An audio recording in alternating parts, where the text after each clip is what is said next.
There is a new chapter in Carlos Sainz's career. Fernando Alonso lets F1 hold his beer, and the future for Sebastian Vettel is clear, and also Daniel Ricciardo's here.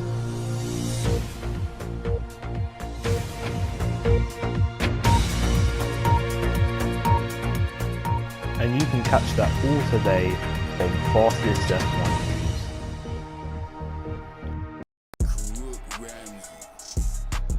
Carlos Sainz will be racing for Scuderia Ferrari next season, and my goodness me, am I excited to see this, because I am a biased Ferrari fan. If you do know me, then you'll know that I support Ferrari. I absolutely love them, and no, it's not because they're the most successful team in F1. It's because I've always loved Ferrari. I mean, if you want to know why, then put in the comments that you want to see a video on me talking about why I love Ferrari and why I love F1 and everything. But yeah, that's for another day. Anyway, back onto Sainz. I'm getting a bit sidetracked. Anyway, Carlos Sainz signs for Ferrari next season in 2021, and I know you're probably sick and tired of every other YouTube content creator or F1 YouTube content creator talking about it, but I'm sorry, it was just a video that needed to be done for me. I thought I was looking at this, watching it, thinking, wow, it's actually happened. Vettel is leaving and Sainz is in, and I think that Carlos is an absolutely brilliant choice to hop into Ferrari, and he is going to be great alongside Leclerc. You know, you got a bonus that you've not got two first drivers in that team. Leclerc can lead that team and Sainz can be the second driver, but Carlos won't be second to Leclerc. I think Carlos will fight as hard as he possibly can, because he doesn't want to be the second best. He wants to be the best in that team. But I think he'll respect the fact that he's new, he's getting used to the team, and he's going to enjoy it. But you know, it's a great opportunity. I'm so happy that he's got the seat. He deserves it. He's deserved the top drive for ages, and you know, you can tell by the results he's been having for the past few seasons, especially that podium in Brazil last year was absolutely sensational, and I'm just really delighted for him that he's got the seat. And I'm looking forward to him this year and in 2021 wearing the red ovals, so I'm very excited to see that. So yeah, Daniel Ricciardo to McLaren next season. Now, Daniel Ricciardo, wow, what, I mean, when you say that name, what do you think? You think late breaker, likeable driver, many other words could spring to mind right now, but I don't have long to talk about him. But yeah, Daniel Ricciardo to McLaren, am I surprised? Not really. The reason why I'm not surprised is because he went to Renault for the new regulation changes, and obviously Corona came and kind of messed everything up, so the regulations got pushed back to 2022, and he was staying with Renault for 2 seasons, I think, or it might have been 2 or 3. I can't remember the contract exactly, which is poor for me because I am an F1 content creator. But you know, you guys will probably drop it in the comments anyway when I get more subscribers. But yeah, I mean, back on to Ricciardo. Yeah, he is definitely a very good shoe-in at McLaren, and will definitely, if with those Mercedes power units, which I believe are coming that next season, they will hopefully be deemed for success finally. And as much as McLaren and Ferrari used to fight for world championships against each other, I was quite disappointed to see McLaren's dropping form after the Honda engines and all that, and I kind of felt a bit sorry for them, because they went from being really successful and a feared name in F1 to a team that was struggling to score points.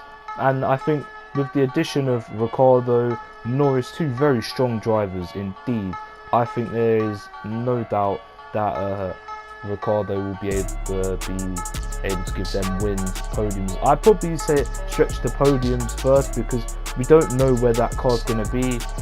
So I'd say maybe podiums, and maybe in that middle part of the season I could say wins. But back onto the Renault scene, I'm not surprised because things weren't working at Renault, we could tell. And the fact that Corona came and obviously messed everything up and regulations got pushed back for another year, there was no way, I didn't even think, after I heard that, I knew there was no way that Daniel Ricciardo was going to stay with Renault. He literally went there for one reason only, and that's for the long term. And it didn't pay off. I mean, obviously it wasn't the move he expected it to be. He obviously knew 2019 was going to be a tough year. He knew 2020 was going to be alright, he just had to sit through it. But in 2021, he hoped his patience would be rewarded. But unfortunately, it's not now. And he's going to McLaren, and he's going to be going to a new team. And yeah, I mean, McLaren, it's a good team. He's going to enjoy it. He's going to be alongside Lando. They've got a new team. It's not team principal. They've got new staff in that McLaren team, so that are really good, that are gonna hopefully drive McLaren to success and wins and titles hopefully in the future.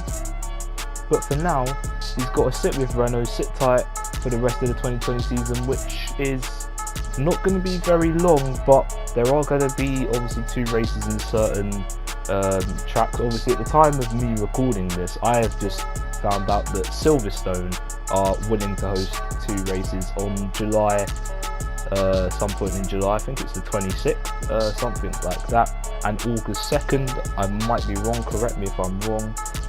Also Hungary, I think, as well as another track, they've decided to host 2 races as well, so that'd be interesting.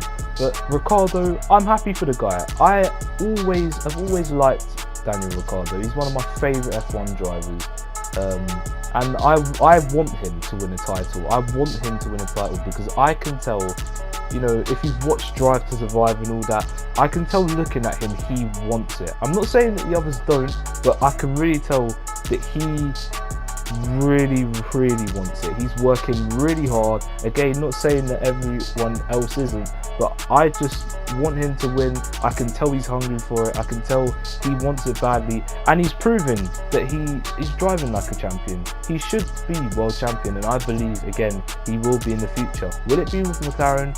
Who knows? We'll have to see in the future.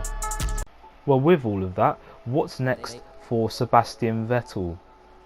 Now, due to all of these things happening at the moment, Carlos obviously taking Seb's seat, Ricciardo going to McLaren, where is Sebastian Vettel going to go?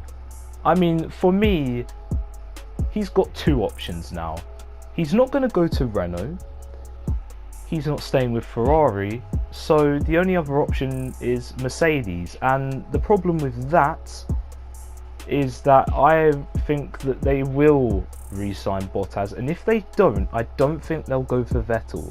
I mean, just by Vettel's form in 2019, his drive, not his driving style, but he didn't seem himself. He seemed off. He didn't seem the same person he has been during the start of his Ferrari career, and also towards the end of his Red Bull career in the 2012-13 era. He seemed like a man that has sort of lost this spark, may I say. And I feel sorry to say this, because again, if you know me, I'm a big Vettel fan. I'm literally always backing Sebastian Vettel. Even when he gets into conflict, I'm always backing this guy, because again, I'm a biased Ferrari fan, so I'm always going to do that, which is probably bad because it means that I'm not going to be great on you know, being neutral, but it is what it is. I am a biased Ferrari fan, and I have to say that. But Vettel, I'm sad to see him go, because he's been through thick and thin with Ferrari. He hasn't got frustrated like other former Ferrari drivers have by losing titles. He's just, you know, he's took it on the chin, and he's pushed harder the next year, and he's pushed harder the next year, and again and again and again. He had that drive to be champion with Ferrari, but it just didn't happen. I don't know why it didn't happen. I mean, I'd probably say it's down to strategy, Ferrari's strategy, Vettel making mistakes, the reliability towards the second half of the season. That's just some of the things that I believe stopped Sebastian Vettel from winning titles with Ferrari. But clearly they've decided that they want to part ways. Obviously, Vettel put a statement out earlier this week I'll put all these things down in the description. Obviously, Vettel's statement, he put it out earlier this week about the reasons. He didn't really go into a lot of detail because obviously Ferrari don't want to do that, but he is going. It's sad times, but Sainz is coming in. It's going to be an exciting pairing at Ferrari with Leclerc and Carlos Sainz, but it's going to be sad to see someone like Sebastian Vettel go. He kind of is the face, well, alongside Lewis Hamilton. Those two individuals are probably the faces of F1. You know, you got to look at both of them. There's now 10 championships between those guys right there, and you know, they both totally deserve them. It's going to be very sad to see Vettel off the grid if that is where he is. Fernando Alonso's Renault rumour. Now, what I mean about this is that there are rumours that due to Ricciardo leaving Renault for McLaren next season, that it's a shoo-in for Alonso to be there. Now, Alonso wants back into F1. He definitely does. You can tell he does.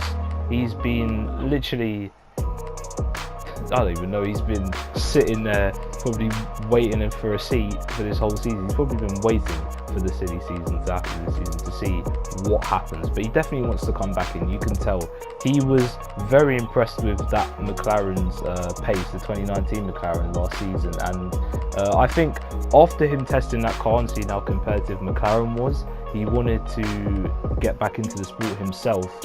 Maybe not with McLaren. I think the reason why it's not McLaren is because I think that that relationship has gone downhill, obviously after the countless complaints about the cars he was given to drive. Also the fact that Fernando didn't really get on with the team, results weren't working, results weren't coming, and yeah, obviously I don't really need to say anymore. You can just go and watch some of the videos on YouTube that show why Fernando will probably not go to McLaren again. But the reason why I'm saying Renault is if he does go back to Renault, this would be the third time in his career he's been at Renault, and every time he's been at Renault, he's won a race for them. And I don't know if they will look at that at Renault, but if I was looking at a driver to bring in alongside Esteban Ocon, yes, Esteban's got a bit of experience under his belt, but someone like Fernando Alonso, who's been in the sport for a very long time and knows how the car works, he knows how to, you know, change up his setup for races, he knows how he can relay information back to the team. He's very good at knowing how his car works and what changes need to be made to make his car better. And I think if Renault got that person on their team, they've got Alonso on board with them, it'll be a very interesting lineup with Ocon and Alonso, very strong, two drivers that score points heavily, and you got Fernando Alonso, a two-time world champion, a serial race winner. I mean, literally the starting god. I mean, his starts are amazing. Again, you can go on YouTube to watch videos of how good his starts actually are. I don't need to tell you that. You can just watch and see how good he really is. And also, you know, he's fought against people like Michael Schumacher. He's beaten Michael Schumacher, regarded as the greatest driver in F1. I'm not saying he is, because there are other drivers out there. So yeah, but he's one of the greats. He is, I mean, he has been voted as the most influential person in F1 history, if you see on F1's Instagram. But back to Fernando. If Fernando does go to Renault, interesting. No, I wouldn't. Would I say it's a bad choice to choose him? No. I don't think so. It's not like he's going to be bad if he comes back. He's still going to perform. I don't think Fernando's lost his magic. I think he's still going to be good. If Renault can stop focusing on employing top drivers and build decent cars, then sure, Fernando will do alright. But if they focus more on employing the best staff and not focusing on developing their car, then Renault will fall onto the side of struggling